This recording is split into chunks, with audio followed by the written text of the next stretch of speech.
Bienvenue à Coram Deo. Ta famille, ta maison, ton église. Tout comme Jésus nous l'a appris, nous voulons vivre une vie d'amour, de solidarité, de compassion. Notre but, faire que Christ soit au centre de chaque famille. Et si tout ça commençait dans ta famille? Bienvenue à Coram Deo.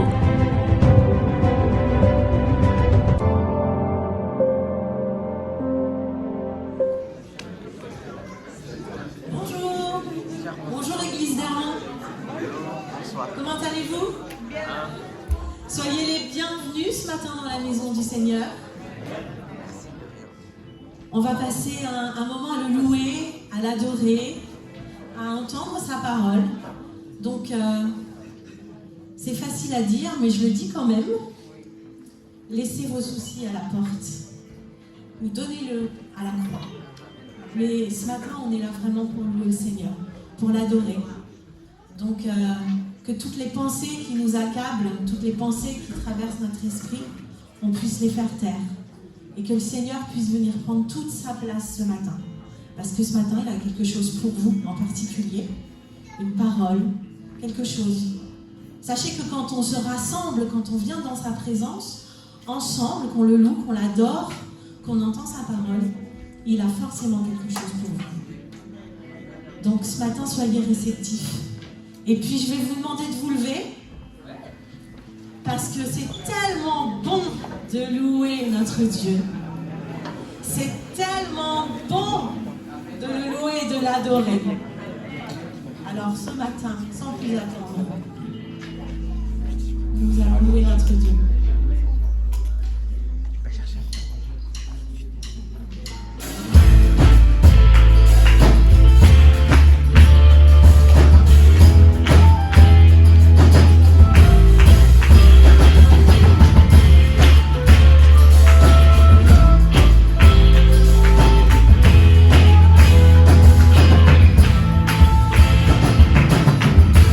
C'est si bon de louer son nom.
étais, tu es et tu seras toujours le même, toujours le même. Tu as fait, tu fais et tu feras tant de merveilles, tant de merveilles.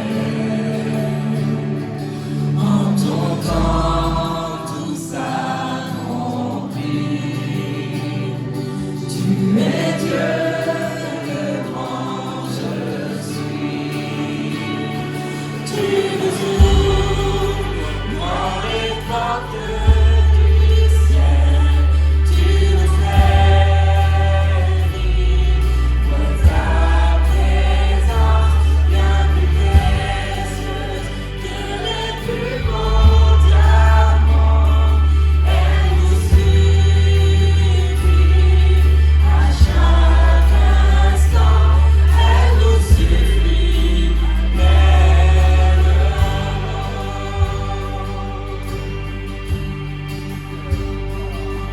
Tu étais, tu es, tu seras toujours le même, toujours le même.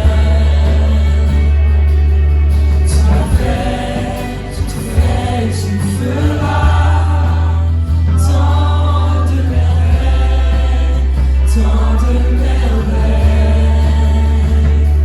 En ton temps, tout s'accomplit.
C'est ce qu'on imagine, c'est ce que le diable susurre à notre oreille. Mais ce matin, le Seigneur, il ouvre grand les portes du ciel. Il a toujours ouvert grand les portes du ciel. Alors ça ne dépend que de nous, que de rentrer dans sa présence, pour le louer et pour l'adorer.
Louange, honneur à toi. Merci Seigneur parce que tu as ouvert les portes du ciel et que nous avons un libre accès. Alors je veux te louer, je veux t'adorer, adorer Seigneur. Remerciez-le ce matin. Louez-le de tout votre cœur. Seigneur, reçois la louange de notre cœur. Voici si majestueux et juste que l'univers ne peut pas venir. Et nous nous sommes que la poussière, nous accepte dans ta présence. Tu nous réjouis, nous nous réjouissons dans ta présence. Ce matin, sois élevé, sois glorifié. Seigneur, sois libre de nous. Et merci encore de nous faire bénéficier de cette merveilleuse présence de notre Sauveur, de notre Seigneur, de notre Créateur, de notre Dieu et le Seigneur de notre ami fidèle. Alors reçois ce matin la louange d'un peuple qui tu as donné ta vie, Seigneur Jésus. À toi la louange, à toi l'adoration.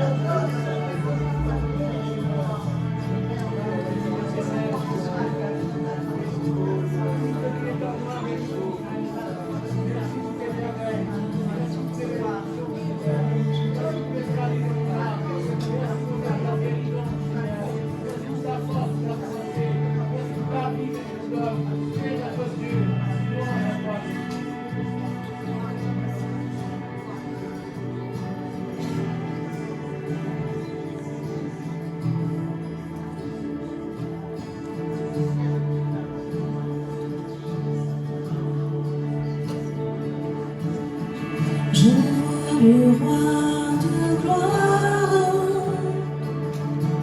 qui revient sur les nuées. Les nations tremblent, les nations tremblent. Je vois son amour, sa grâce qui efface nos péchés. Ton peuple chante, ton peuple chante. Hosanna, Hosanna, Hosanna à toi Seigneur. Hosanna, Hosanna, Hosanna à toi Seigneur.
Mais je veux juste vous les rappeler parce qu'on va proclamer. Je vois le roi de gloire qui revient sur les nuées. Les nations tremblent. On voit son amour et sa grâce qui effacent nos péchés. Et moi, je vois à Hermon une génération qui prend sa place avec foi. Le cœur fervent pour Dieu. Je vois ça, moi, à Hermon. Est-ce que vous aussi, vous voyez ça à Hermon? Seigneur, on va venir le réveiller. Le réveil, il arrive quand on prie. Alors, si vous voulez que les choses changent dans votre vie, si vous voulez qu'il y ait des bouleversements, priez. Priez, c'est à genoux que ça commence. Alors, on va reprendre ce chant depuis le début et on va proclamer ces paroles. Je vois le roi de gloire qui revient sur les nuées.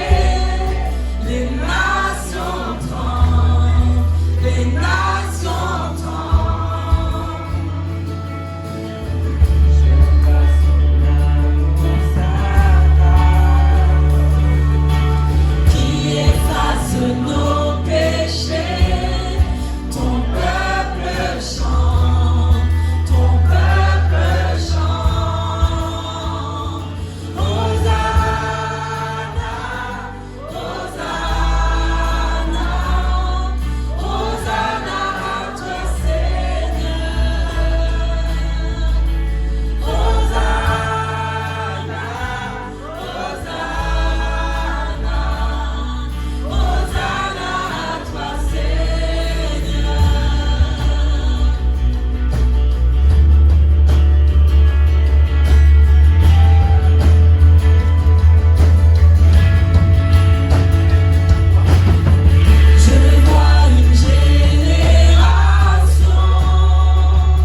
est digne. Oui, gloire, louange à toi, Jésus. Roi des rois, Seigneur des seigneurs.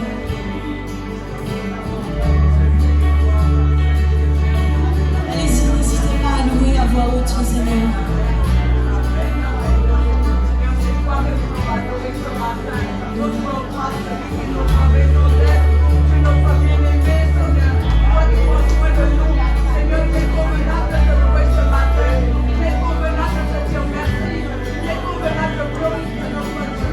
Seigneur,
Je vous salue dans le beau nom de notre Seigneur Jésus-Christ. Quelle joie d'être avec vous ce matin. Merci pour votre accueil. C'est toujours plaisir d'être là pour louer le Seigneur avec vous et pour partager sa parole. Et ce matin, sans plus tarder, sans autre forme d'introduction, j'aimerais que nous puissions nous tourner vers un livre qui n'est pas très, qui n'est pas très lu, qui n'est pas très commenté, sur lequel je pense qu'on n'entend pas beaucoup de prédications non plus, mais qui est tellement parlant, tellement précieux. Alors, voilà, j'espère qu'on va pouvoir afficher à l'écran. Merci. Voilà. Le livre de Malachie. Livre de Malachie. Alors, si vous avez votre Bible, vous pouvez lire dans votre Bible aussi. Et donc, pour le trouver facilement, il suffit de prendre le début du Nouveau Testament et de reculer d'un livre. D'accord ? Vous cherchez Matthieu et vous prenez ce qui est avant Matthieu et vous trouverez Malachie. Nous allons lire les premiers versets du chapitre 1er du livre de Malachie. Proclamation. Parole de l'Éternel à adresser à Israël par l'intermédiaire de Malachie. Moi je vous ai aimé, déclare l'Éternel, et vous me demandez, en quoi donc nous as-tu aimés ? Ésaü n'est-il pas le frère de Jacob ? Demande l'Éternel. Or j'ai aimé Jacob et j'ai écarté Ésaü. J'ai fait de ces montagnes un pays désolé et j'ai livré son patrimoine aux chacals du désert. Édom peut bien dire, nous avons été démolis, mais nous rebâtirons ce qui n'est plus que ruine. Mais le Seigneur des armées célestes déclare, eux ils rebâtiront, moi je démolirai. On appellera leur pays le territoire de la méchanceté, le peuple contre qui toujours l'Éternel sera en colère. Et vous le verrez de vos yeux, et vous direz, l'Éternel est très grand, même au-delà du territoire d'Israël. Amen. Jusqu'ici la lecture de la parole de Dieu. Il y a dans ce texte une très belle déclaration d'amour.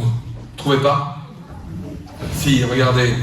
Moi, je vous ai aimé, dit le Seigneur. Moi, je vous ai aimé. Quelle belle déclaration d'amour. Je me souviens d'une histoire que j'ai lue. Je ne sais pas si elle est vraie, mais je trouve qu'elle est pas mal au niveau déclaration d'amour. Justement, c'était une dame qui, le jour de la fête d'anniversaire, de mariage approchait. Et une nuit, elle fit un rêve. Elle va trouver son mari et lui dit, chérie, j'ai fait un rêve, mais c'était extraordinaire. Le jour de notre anniversaire de mariage, tu m'offrais un collier en or. Qu'est-ce que ça veut dire, à ton avis ? Et le mari dit, écoute chérie, c'est vrai, notre anniversaire de mariage approche, tu vas le savoir bientôt. Tu vas le savoir bientôt, tu verras. Et puis, quelques jours après, elle fait de nouveau un rêve. Elle dit, chérie, ce rêve est encore mieux que le précédent. Tu m'offrais un collier de perles. Et là, le mari dit, mais je vois que tu es impatiente, chérie, mais alors, quelques jours encore, bientôt tu seras fixé, tu verras. Et le jour avant l'anniversaire, là, elle se réveille, mais elle est resplendissante, et elle dit à son mari, chérie, j'ai rêvé que tu m'offrais un collier de diamants. C'est extraordinaire, tu t'imagines, enfin, c'est formidable. Alors, son mari lui dit, écoute chérie, plus qu'un jour, tu verras, demain soir, tu verras, tu comprendras, là tu réaliseras, tu comprendras.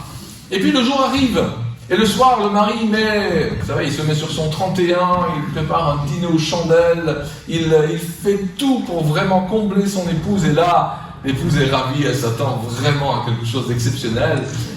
Après le dessert, bien sûr, il y a le cadeau, et le mari sort une boîte avec un beau ruban, et là, elle n'en peut plus, elle ouvre cette boîte, et elle découvre, un livre pour comprendre la signification des rêves.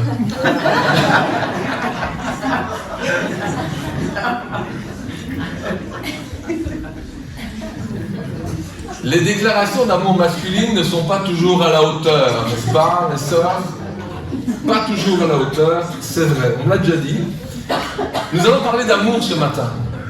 Nous allons parler d'amour ce matin et d'un amour qui est bien plus élevé, bien plus haut, bien plus grand, bien plus profond que celui qui peut se vivre au sein d'un couple. Nous avons lu les premiers versets du livre de Malachie qui termine l'Ancien Testament, la Bible du peuple juif.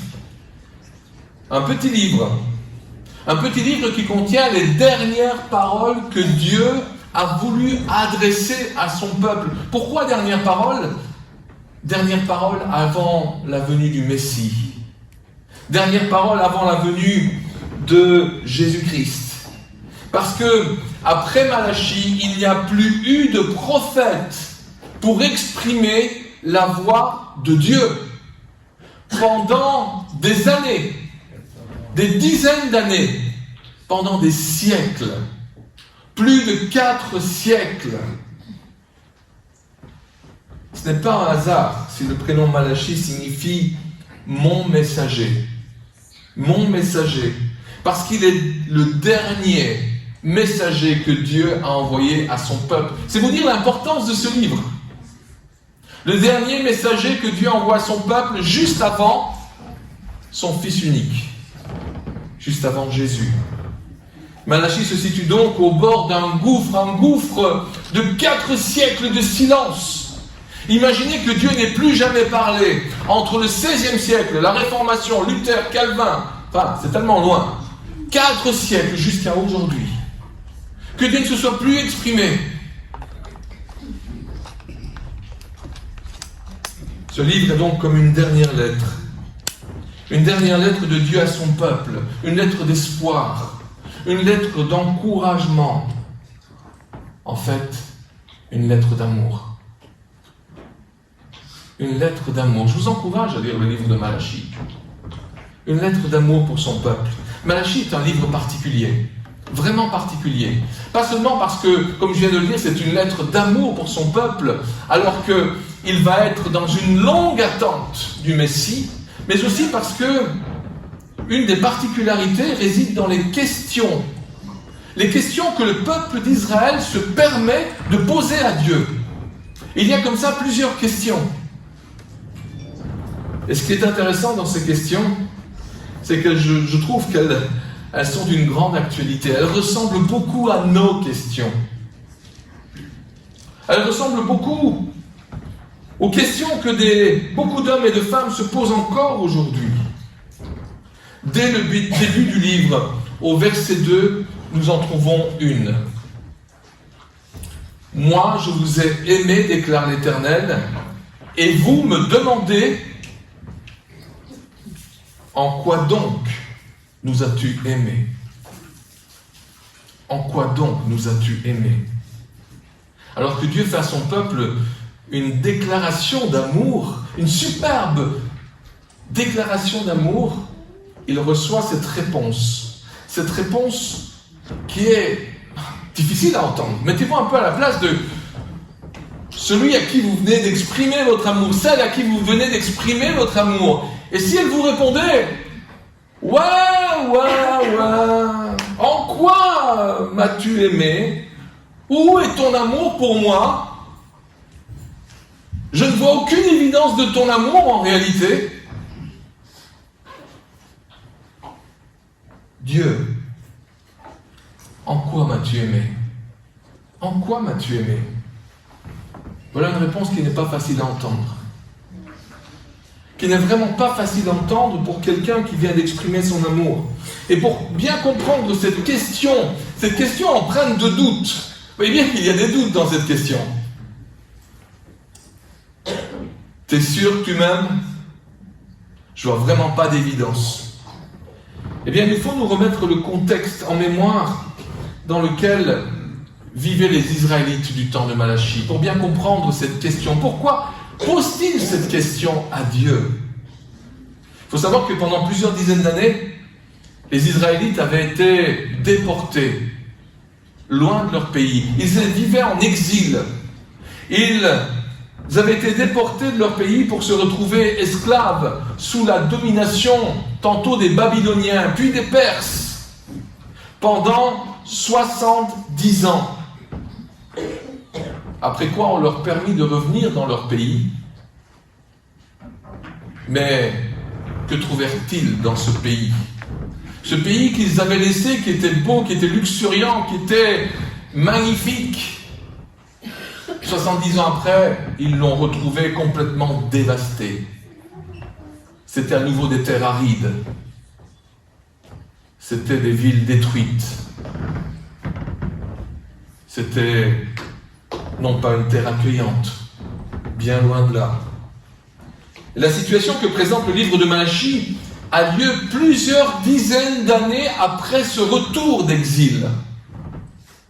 Autrement dit, les années glorieuses, les années prospères de la nation d'Israël, celles que nous connaissons tous, que l'on voit à l'école du dimanche avec les grands rois et les grands accomplissements d'Israël, toutes ces années-là étaient enfouies sous près de 150 ans d'histoire tragique. Pour la génération de Malachie, les belles années d'antan ressemblaient aux belles histoires. Vous savez, ces belles histoires que les anciens racontent au coin du feu et que les jeunes générations se disent, mais c'est quoi? C'est des histoires, c'est des légendes, c'est des mythes? Qu'est-ce que c'est? Ça s'est vraiment passé? T'es sûr?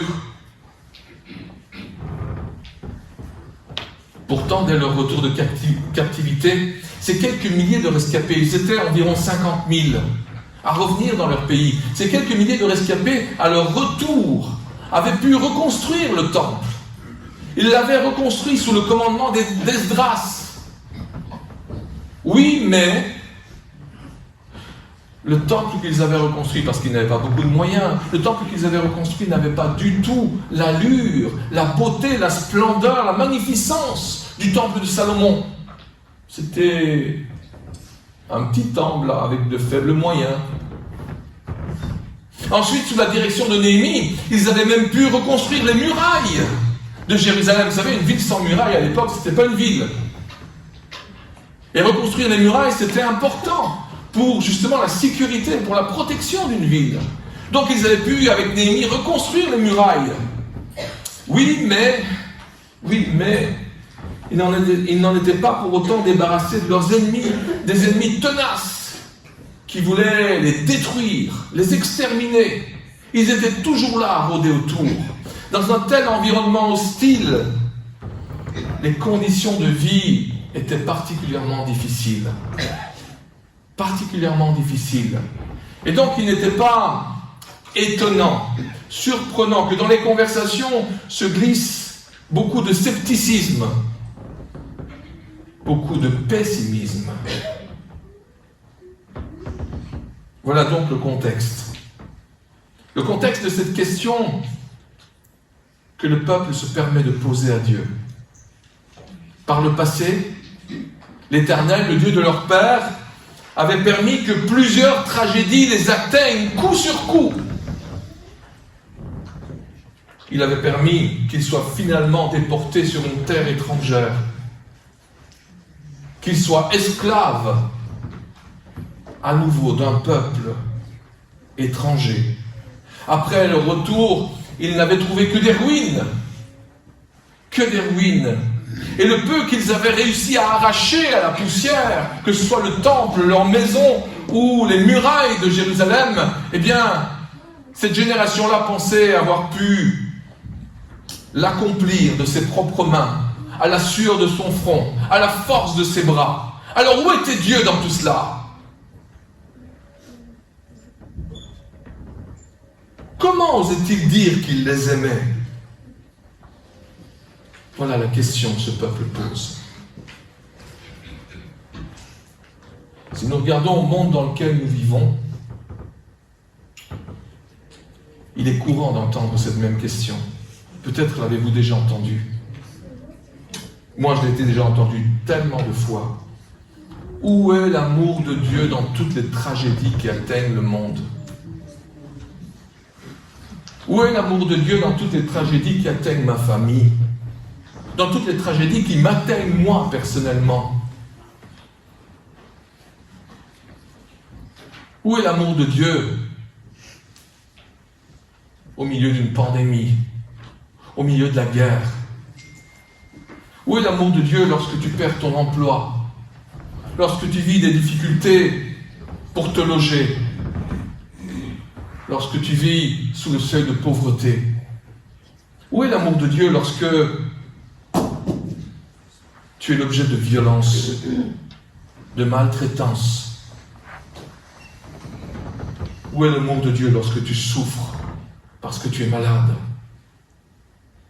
Ou parce que tu vis une injustice? Où est l'amour de Dieu?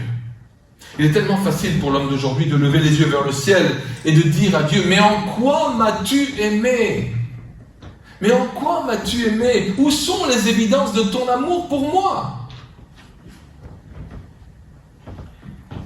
Il arrive malheureusement quelquefois même aux chrétiens que nous sommes de douter de l'amour de Dieu. Lorsque nous passons par le creuset de l'épreuve, lorsque la vallée est ténébreuse, lorsque nous sommes dans le brouillard complet, que nous ne voyons pas vers où nous diriger, lorsque nous souffrons, il arrive que nous doutions de l'amour de Dieu. Et nous soyons, comme ce peuple d'Israël, en train de poser cette question à Dieu.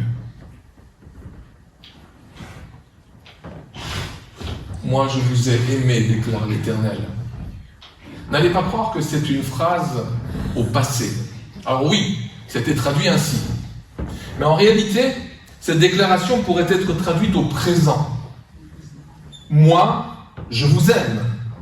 Parce que le verbe hébreu « aimer » dans ce texte est en fait conjugué dans un temps qui exprime une attitude passée qui se poursuit dans le présent. Autrement dit, la bonne traduction devrait être « Je vous ai aimé et je continue de vous aimer. » Et je continue de vous aimer. Je ne cesse de vous aimer. Je n'ai pas arrêté de vous aimer. Et en effet, tout au long de l'histoire, Dieu avait clairement et à plusieurs reprises manifesté son amour envers les membres de son peuple. Vous allez me dire, mais en quoi? Eh bien, alors qu'il méritait de disparaître, il avait fait en sorte qu'il ne soit pas exterminé. Il avait fait en sorte qu'il y ait un reste de son peuple. Il avait fait en sorte que la punition soit supportable et qu'à un moment donné, elle trouve une fin et qu'ils puissent revenir dans leur pays, sur leur terre. Car si Dieu avait permis cette tragédie de la captivité, c'était dans un but bien précis. Les prophètes l'avaient annoncé. Les prophètes qui les accompagnaient en captivité le leur rappelaient. Et après cette captivité, on le leur disait encore. Dieu voulait les guérir de leur désobéissance. Dieu voulait transformer leur cœur. Il voulait les rendre libres de captifs qu'ils étaient, de leur idolâtrie. Dieu ne les avait pas rejetés, bien loin de là. Malgré leurs nombreuses désobéissances, Dieu aimait toujours Israël tendrement, intensément. Mais le peuple du temps de Malachie ne considérait pas que tout ce que Dieu avait permis était motivé par son amour pour eux. Bien loin de là. Cela me fait penser aux enfants qui aujourd'hui ne considèrent pas que la discipline qui leur est imposée par leurs parents puisse être motivée par leur amour pour eux. Je me rappelle de nos garçons quand ils étaient plus jeunes et qu'ils étaient punis. Combien de fois ne nous ont-ils pas dit « Ouais, tu me punis parce que tu ne m'aimes pas. » Ben non. Ben non. Si je te punis, c'est parce que je t'aime. Si je te punis, c'est parce que je t'aime, c'est parce que je veux t'éviter cette voie que tu es en train de prendre. Je veux t'éviter les conséquences de cette voie dans laquelle tu t'engages. Je veux te faire réfléchir un instant. Pour que tu changes de voie. Pour que tu ne te perdes pas à tout jamais.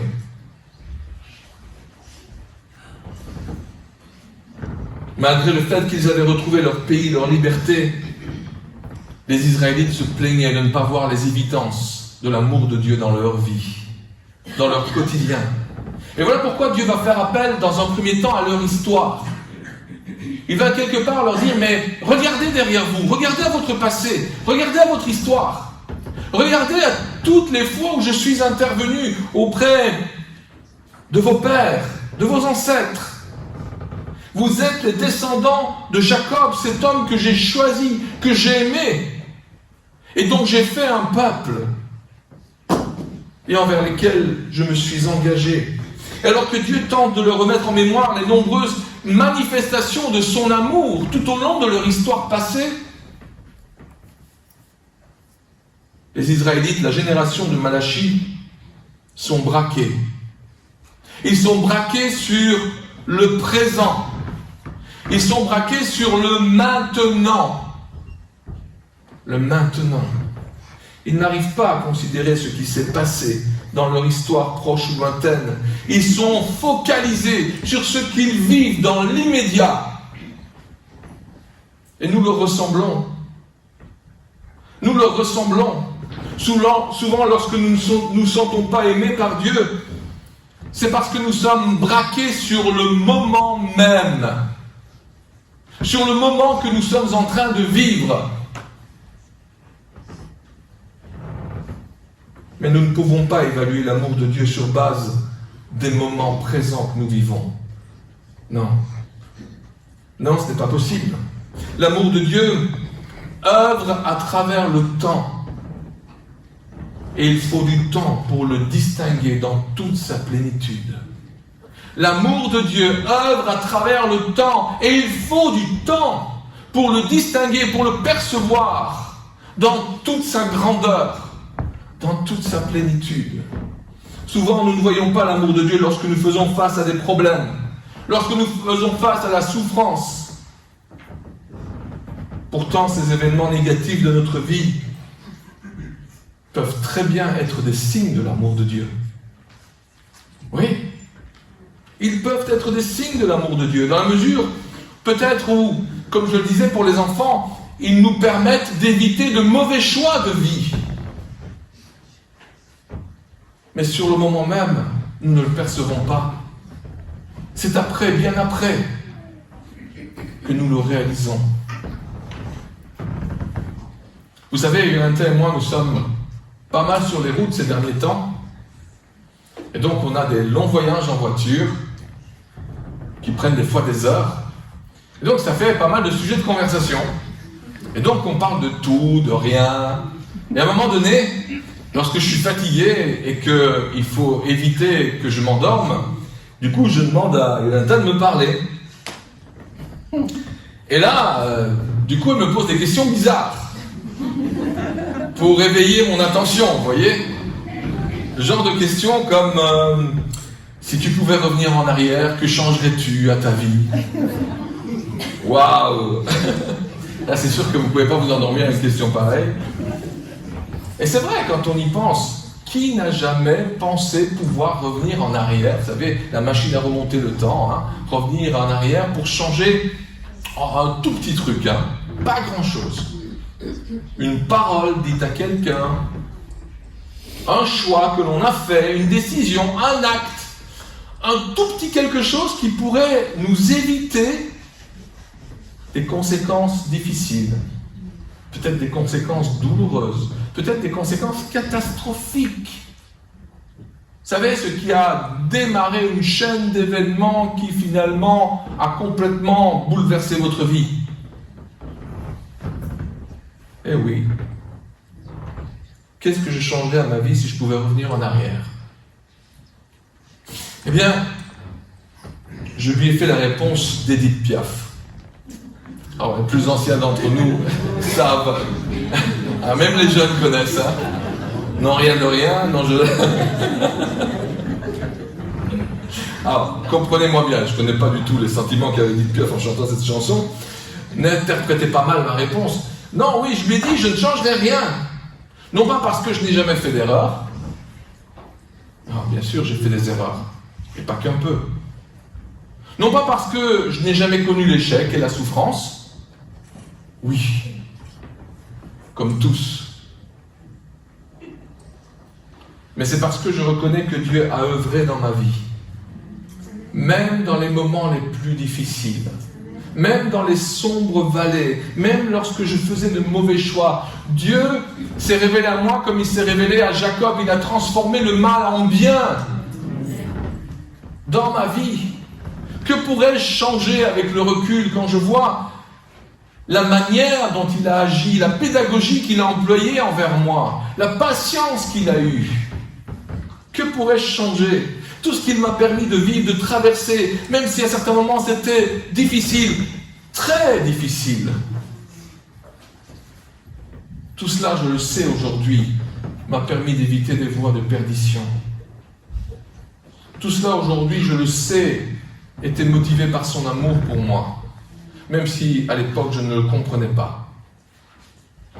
Tout cela, je le sais, a fait de moi un disciple un peu plus ressemblant à son maître. Oui. Si Dieu permet la souffrance et la peine, ce n'est pas pour nous rendre plus misérables. Non. Au contraire, c'est pour que nous manifestions davantage notre confiance en lui. La foi s'épanouit dans l'épreuve. La foi se révèle dans l'épreuve. La foi grandit dans l'épreuve. C'est pour que cette foi s'affermisse, grandisse. Peut-être est-ce pour nous corriger, afin de nous faire participer à sa sainteté. Soyez saints comme je suis saint.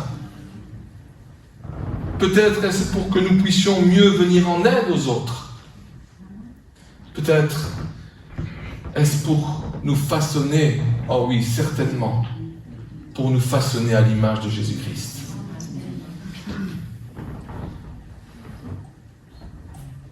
On connaît beaucoup le verset qui précède, mais le verset qui suit, Romains 8, 29, j'aime beaucoup cette version.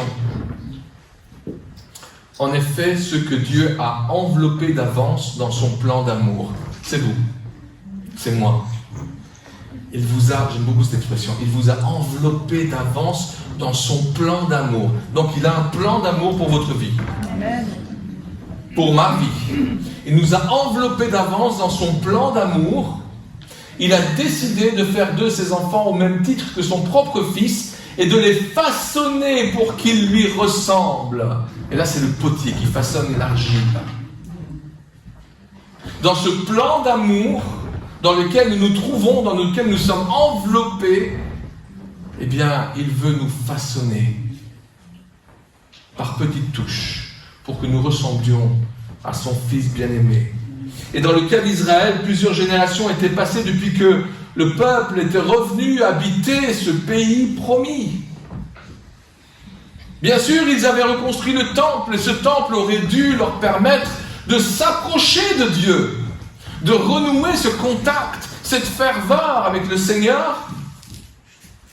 Mais au lieu de devenir plus confiants dans le Seigneur, au lieu de devenir plus matures dans le Seigneur, au lieu de devenir plus saints, plus ressemblants, eh bien, ils étaient devenus plus misérables.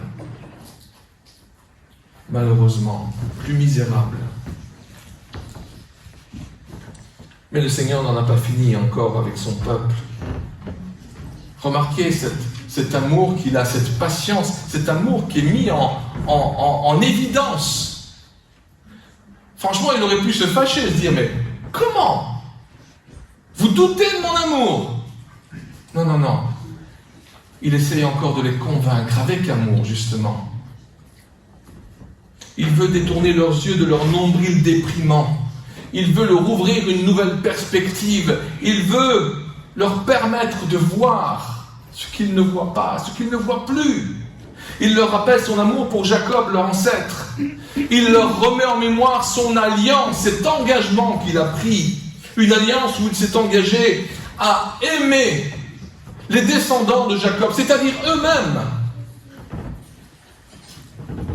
Ils avaient vraiment besoin à ce moment-là de lever les yeux, de voir au-delà de leur situation présente l'amour que Dieu avait pour eux.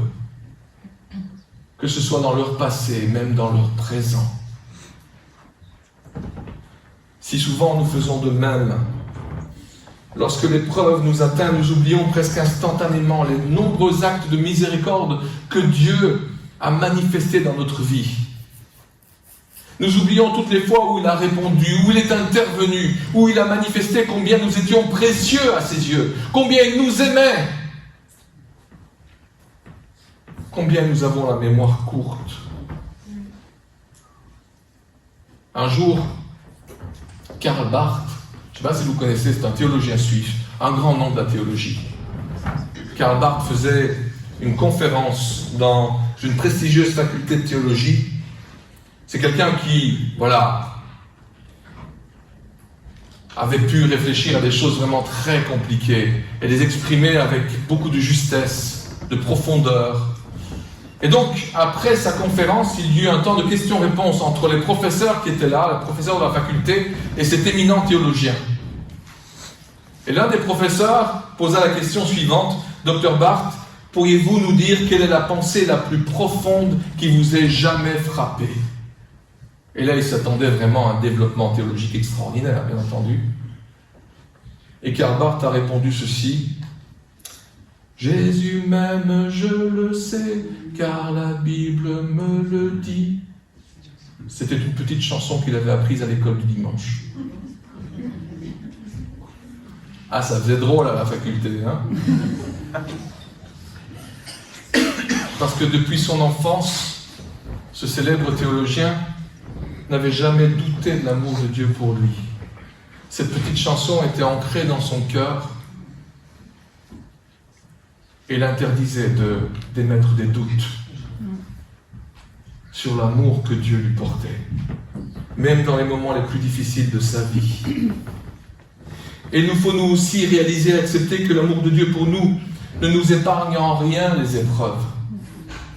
L'amour de Dieu pour nous ne nous épargne en rien la souffrance dans notre marche à sa suite. La captivité passée d'Israël, l'adversité qu'ils enduraient encore, n'étaient pas des signes d'un manque d'amour de Dieu, n'étaient pas des signes d'un manque d'intérêt de Dieu à leur égard. Mais c'était des signes de la volonté que Dieu mettait en œuvre pour continuer à les détourner de leur mauvaise voie. De leur mauvaise voie. Mais revenons à notre texte. Parce que vous l'aurez remarqué, dans le texte que nous avons lu, il y a quand même un verset étrange. Vous l'avez remarqué? C'est celui-ci, verset 4. Édom peut bien dire: nous avons été démolis, mais nous rebâtirons, ce qui n'est plus que ruine. Mais le Seigneur des armées célestes déclare: eux ils rebâtiront, moi je démolirai. On appellera leur pays le territoire de la méchanceté, le peuple contre qui toujours l'Éternel sera en colère. Franchement, que vient faire Édom dans cette conversation intime entre Dieu et son peuple? Que vient faire le voisin au beau milieu de cette déclaration d'amour? On se le demande. Si les Israélites étaient les descendants de Jacob, ce Jacob que Dieu aimait, les Édomites, dont on nous parle là, étaient les descendants d'Ésaü. Ésaü, le frère de Jacob, celui que Dieu avait finalement rejeté, étant donné ses actions. Le problème, c'est qu'à l'époque, les Israélites, aimés par Dieu, étaient relativement misérables.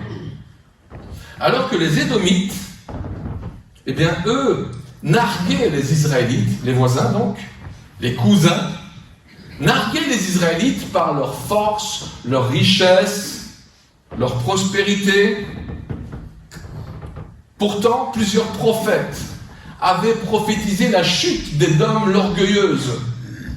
Plusieurs, et pas des moindres. Ézéchiel, Jérémie, Zacharie avaient prophétisé la chute d'Édom. Mais c'est en apparence le contraire qui se produisait. Et donc, lorsque les contemporains de Malachie constataient qu'Édom prospérait effrontément, non seulement ils ne croyaient plus en l'amour de Dieu pour Jacob, pour eux, mais en plus, ils ne croyaient plus aux paroles de Dieu qui affirmait qu'Ésaü avait été rejeté et qu'Édom allait être puni pour ses nombreuses fautes. Ils trouvaient cette situation totalement injuste. Israël avait du mal à accepter que l'amour de Dieu se manifeste ainsi dans leur situation. Eux qui étaient aimés étaient accablés, tandis que les méchants qui étaient rejetés, eh bien, ils prospéraient.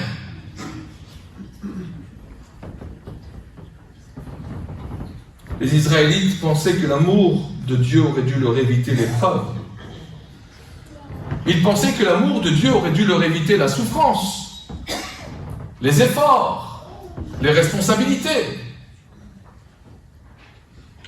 Et surtout, ils pensaient que l'amour de Dieu aurait dû leur éviter que leurs méchants voisins, leurs méchants cousins ne les narguent. En plus. Combien de fois ne pensons-nous pas de la même manière? Nous voudrions que Dieu règle nos problèmes avant même que nous n'ayons à en souffrir. Un jour, j'ai lu cette prière. Elle m'a fait réfléchir. Peut-être vous fera-t-elle réfléchir vous aussi. Quelqu'un a écrit ceci. J'ai demandé à Dieu de monter mon orgueil. Et Dieu m'a dit non. Il m'a dit que ce n'était pas à lui d'ôter, mais à moi d'abandonner au pied de la croix. J'ai alors demandé à Dieu de me donner de la patience. Et Dieu m'a dit non. Il m'a dit que la patience était le résultat de l'épreuve et que cela ne pouvait être donné, mais que cela devait être gagné. J'ai alors demandé à Dieu de me donner le bonheur. Et Dieu m'a dit non. Il m'a dit qu'il pouvait me donner des bénédictions, mais que le bonheur dépendait de moi. J'ai demandé à Dieu de m'épargner la souffrance. Et Dieu m'a dit, à votre avis? Non. Il m'a dit que je devais grandir, afin de ressembler toujours plus à son Fils, Jésus-Christ. Finalement, j'ai demandé à Dieu s'il m'aimait. Et Dieu m'a dit oui. Il m'a dit qu'il avait donné son Fils unique pour mourir à ma place et que je me tiendrais un jour dans sa présence parce que j'avais cru en lui, que je lui avais confié ma vie. Alors j'ai demandé à Dieu de m'aider à aimer les autres autant qu'il m'aime. Et Dieu m'a dit, ah, finalement, tu as compris. Finalement, tu as compris. Dernière parole, dernier mot. Et vous le verrez de vos yeux.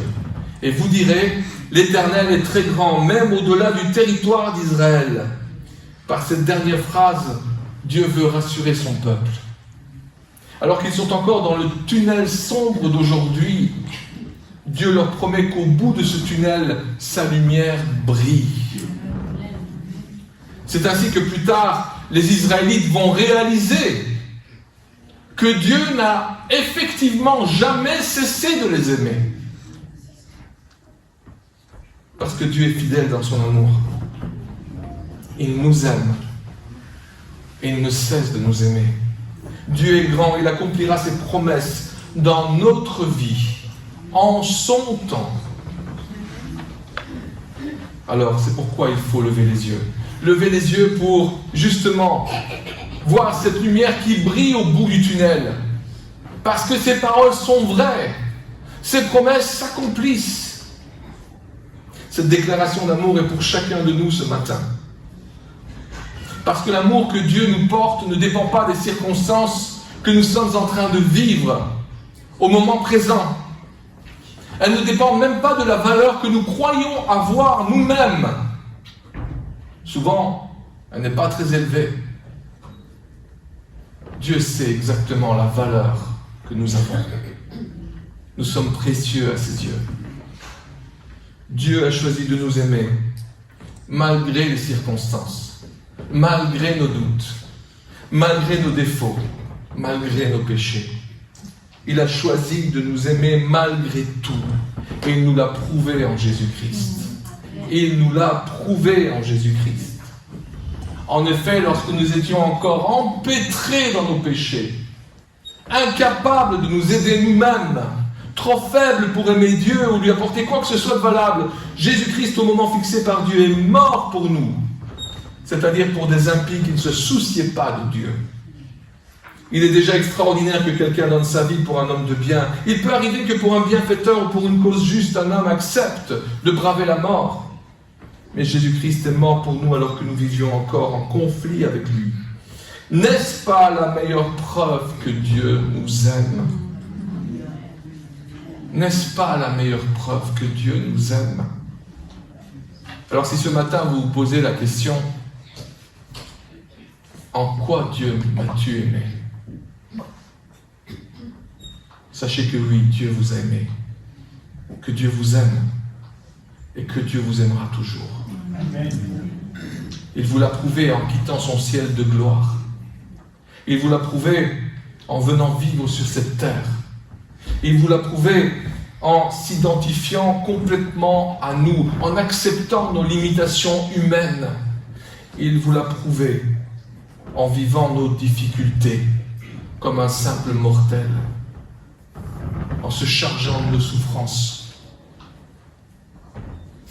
Oui, Dieu nous a aimés et il nous l'a prouvé en acceptant, lui le juste, d'être condamné à notre place, de subir notre peine pour tout le mal que nous avions commis, tout le mal que nous allions commettre.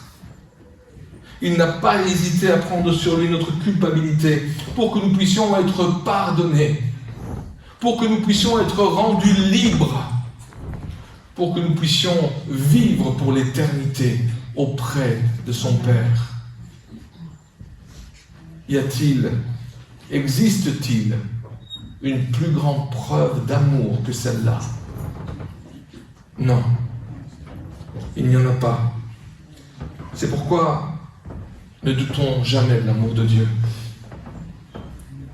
Je t'ai aimé, je t'aime et je t'aimerai toujours, dit le Seigneur. Amen. Prions ensemble ce matin. Prions ensemble. Laissons cette parole pénétrer notre cœur. Baissons les barrières. Ouvrons les cuirasses. Laissons l'amour de Dieu nous enserrer. Laissons le Seigneur nous prendre dans ses bras d'amour. Laissons le Saint-Esprit nous consoler.